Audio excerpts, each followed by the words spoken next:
नमस्कार शेतकरी मित्रांनो, मी आपला मित्र शरद पवार जर्मनीमधून आज आपल्यासोबत एक नवीन पिकाची माहिती घेऊन आलेलो आहे जर्मनीमधल्या.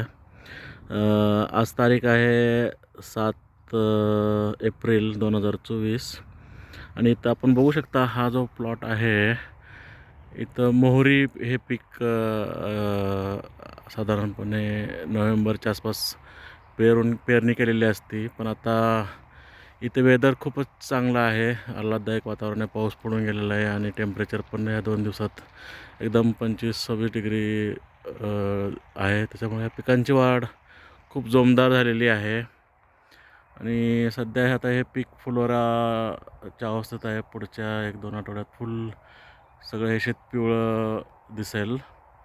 इथं जर्मनीमध्ये ह्या मोहरीला राप्स असं म्हणतात आणि त्याचा उपयोग जनरली इथं खाद्यतेलासाठी उपयोगी पडते. आपल्यासारखे भाजींना वगैरे वापरत नाहीत. पण ह्या पिकांचं बघा, एकदम दाट पेरणी केलेली आहे आणि मध्येच थोडेसे पट्टे सोडलेले आहेत, जेणेकरून ट्रॅक्टर वगैरे जाण्यासाठी, फवारणीसाठी, खतं सोडण्यासाठी, खतं फवारणीसाठी जागा आहे अशी. तर हे पीक पण अजून एखाद्या महिन्यानी काढणीस येईल. तोपर्यंत मी त्याचे अपडेट देत राहील तुम्हाला, पुढच्या आठवड्यात वगैरे वेळ भेटेल तसा. असेच माझे नवीन नवीन व्हिडिओ पाहण्यासाठी माझ्या चॅनलला लाईक, सबस्क्राईब आणि शेअर करा. आपलाच मित्र शरद पवार.